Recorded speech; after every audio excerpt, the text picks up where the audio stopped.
your hand if you think you are more fascinating than the average person.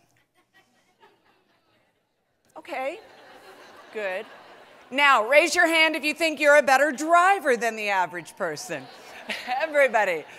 It's amazing how we overestimate ourselves in some ways, but not others. Let's take a look at this on a bell curve. Now, we all remember on a bell curve, 50% of people are above average, 50% are below. If you ask people, are you a better driver than the average person? 80% will say yes. Now, think about this. It's impossible. 50% are above, 50% are below. If you ask them if they're more attractive, 60% will say, yes, I am better looking. And if you ask them if they're more intelligent, and I know right now you're thinking, but we really are, and we are. We are here at WLCS. 90% of people think they are more intelligent than the average person. So what's going on here? We so grossly overestimate our ability to drive, our intelligence, our attractiveness. In my research, I asked a different question. I said, are you more fascinating than the average person? In other words, when you communicate, do people hear, remember, and take action on what you say? And the results were completely different, only 39%. And it was lower for women. So I want you to think about this. What is it that's happening in our conversation? What's happening culturally in our conversation that we think it's okay for us to be a better driver than the average person, but yet there's some internal conversation of criticism or judge or self-blame that we think it's not okay to be fascinating. Over the course of the last decade, I've measured 1 million professionals, half of them women. And what I learned about why women underestimate our ability to fascinate, it broke my heart. We think that if we ask for attention and we don't contribute anything worthwhile in return, that we failed. There's a conversation that's getting worse. It's not getting better. And the conversation goes like this. There's something wrong with you that you need to fix about yourself. And as soon as you fix that, you'll be okay.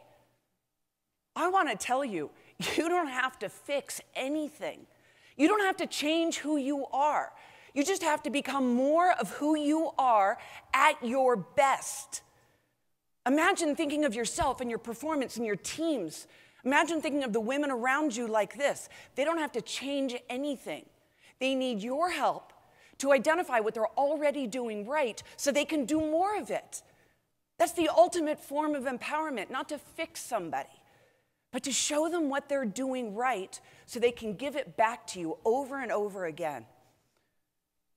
When I began looking at this, I wanted to understand why are we so stuck in this conversation of flaws and weakness and needing to fix ourselves? And so I took a look at a traditional personality assessment. Raise your hand if you've ever done Myers-Briggs, StrengthsFinder, DISC, Colby. Yeah, these assessments are great. Personality assessments traditionally are built on psychology, and they show you how you see the world. But I thought to myself, it's good to know how you see the world, but wouldn't it be even more powerful to flip it around and to measure how does the world see you at your best? In other words, how are you most likely to make a positive first impression, to add value, and to become the highest level of leader that you possibly can? In order to do that, though, in order to look at yourself and how the world sees you at your best, I have to give you a new lens. I have to give you a new way to see yourself. This was my book, How the World Sees You. And when I went to the publisher, before we published it, I said, by the way, I want to put a mirror on the cover. Publishers don't like putting mirrors on covers of books. But I explained why, and it's this. Imagine if you had a magic mirror, that when you looked into the mirror, it wouldn't play back all the things that were wrong with you.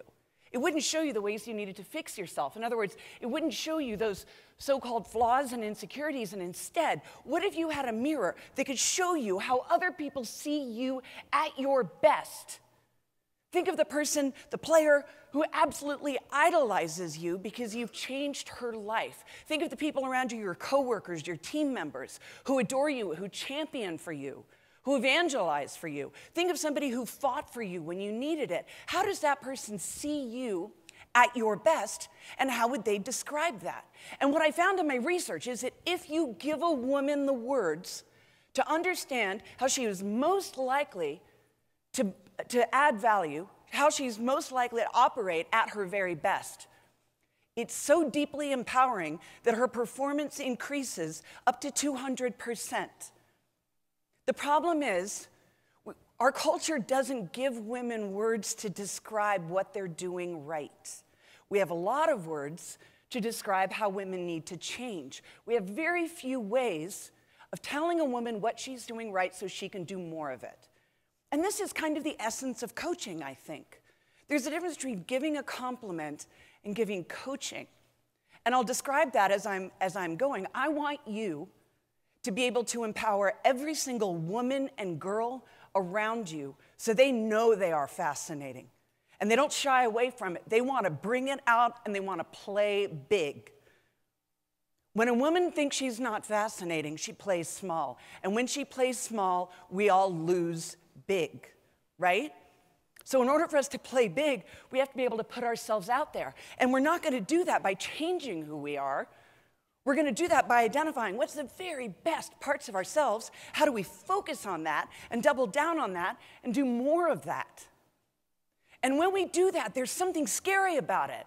There's something terrifying about standing in your most fascinating qualities and owning them. Because the world will tell us that we're too fascinating. Have you ever noticed there's kind of an undertone? Oh, it's good to be confident, just don't be too confident, right? If you're too confident, you're bitchy. It's good to be passionate, don't be too passionate, because then you're not going to be taken seriously, you're overly emotional, right? Be introspective, but not too introspective, because then you're cold and detached. And so the problem is that we start dumbing down our qualities. You know, we take our most extraordinary traits and we dumb them down until they turn to cold gray mush.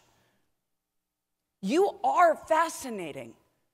But in order for you to be able to use that to change the world, we have to change the conversation that says women shouldn't be too fascinating, to anything really. When women play small, we all lose big, but here's why they play small.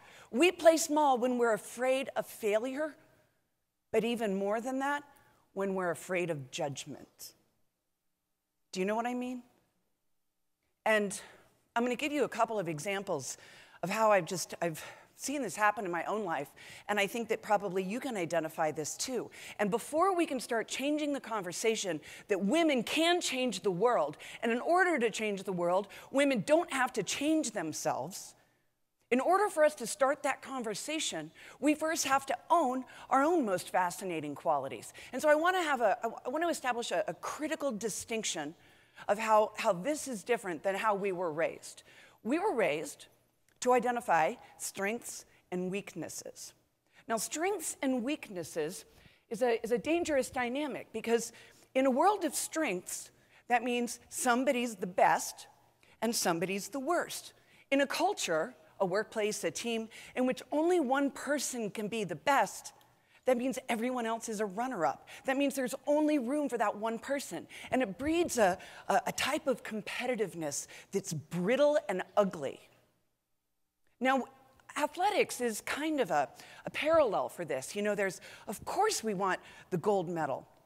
But the problem is that same intense focus on being the best and competing in the same ways to get to that coveted spot on the podium, when it translates into our culture and our work and our teams and our offices and our families, the message that we're sending to our daughters and the message that we're sending to each other is, if you're not the best, it's not even worth trying. And so I want to shift the conversation. I believe you don't have strengths and weaknesses. I believe you have advantages in certain areas, and there's some areas in which you are very unlikely to succeed. But the point isn't to try to fix that. The point is to acknowledge it and own it So that instead of trying to repair some part of yourself that's broken, instead you can focus on the way in which you are most likely to make the most difference for the most people in the most meaningful way. And in order to do that, we have to stop thinking about strengths and start looking at ourselves according to differences. It's good to be better, but it's better to be different. It's good to be better, but it's better to be different. We live in a world that's crowded, competitive, commoditized. And in a world that's crowded, competitive, commoditized, different is better than better. So I want you to take a step back and start thinking about yourselves. And instead of thinking, what am I good at or not good at, I want you to look at yourself through a different lens. What are the ways in which you're different? How do you do something in a slightly different way? If you look at players on a field, the way in which they are different becomes a massive competitive advantage if they're coached to identify and hone that. I was talking to my personal trainer in Orlando, Jennifer Montgomery, and I said to her, do you ever feel unmotivated? I mean, she comes to my house and she's got all kinds of like garlic shots, and we've got a little mini CrossFit gym going. And I was like, dude, you're always so motivated. And she said, I'm a leader, and it's my job to show you the best of yourself, and I can't do that if I don't believe in the best of myself. I thought, that's really leadership. Leadership is knowing that you have to operate at your highest absolute potential, because that's how you're going to add value, by identifying how every player contributes in a slightly different way. And I'll go into that in just a moment. Over the last year, I've been working on a new project, and I'd actually like your coaching. I'd like your coaching because you do this every day, and I don't coach for a living, and I don't run departments. I want to change this conversation, this ugly, damaging conversation that women and girls shouldn't be too fascinating. And I want us to be able to show women and girls exactly what makes them fascinating, and not just celebrate it, but allow her to own it so she can become more of who she already is. So instead of trying to change herself, she can know who she is and why that matters. And it all starts with us needing to give women and girls the words to understand themselves of how they are perceived at their best, because we were not born already knowing that.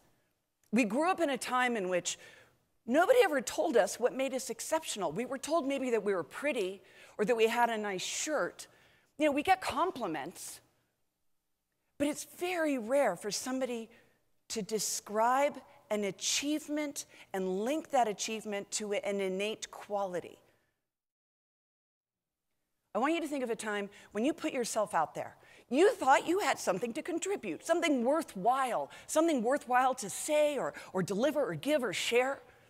And you got shut down because you didn't do it right. In these moments, a little part of us dies. It's like we take the most fascinating part of ourselves and we put it into a box, and we put the box on a shelf, and we close the lid, and we close the closet door, and we walk away, and we desert our most fascinating qualities because they're too fascinating. And yet these are the qualities that allow us to change the world. We can't change the conversation about women until we go back and we open that door and we open the box and we pull out those qualities again. You don't have to find that light. You are that light. You are the light. Raise your hand if you believe that you have a message that matters. Yes. Everybody in this room has a message that matters. And it could be a message with your team. It could be a message with your significant other. It can be a message with your community or the bigger world. If you have a message that matters, you don't have the right to play small. If your message really matters, you have a responsibility to play big, to get that message out there. And in order for you to get that message out there, you have to know how to fascinate the person sitting on the other side of the table, because if they're not fascinated, they're going to go off to the next meeting. And this is a crucial point that's very uncomfortable. It's not your listener's job to pay attention to you. It's not your player's job to remember what you say. It's your job to create a form of communication in which you are so authentic and so memorable that they can't think of anything else, that their brain is totally locked in that moment on you and on what you're saying, so they can absorb it, and then they can go take action on it. But that's scary. That takes guts. It takes guts to put yourself out there like that. Raise your hand if you had a moment like this. Raise your hand if you had a moment like this where you put yourself out there and in some way you don't learn how to be fascinating. You are always fascinating. I mean, if you watch little kids, they know exactly how to fascinate. The problem is that over the course of our lives, we start putting layers of boring on ourselves, you know, like an oyster surrounding the sand with pearl. You don't learn how to be fascinating. You don't learn how to be fascinating. You unlearn boring. Unlearn boring. So I want you to begin thinking to yourself, what are the ways in which you learned how to be boring by standing back? Think of a woman. Do you know a woman who underestimates herself? Do you know a woman her heart is so open to criticism that she takes it so seriously that it means something about her, and so she plays small? Do you know that? Do you know somebody in your life like that? It's our greatest gift that we can give is to show somebody their value. The greatest way to empower a woman is to show her what she's doing right so she can do more of it.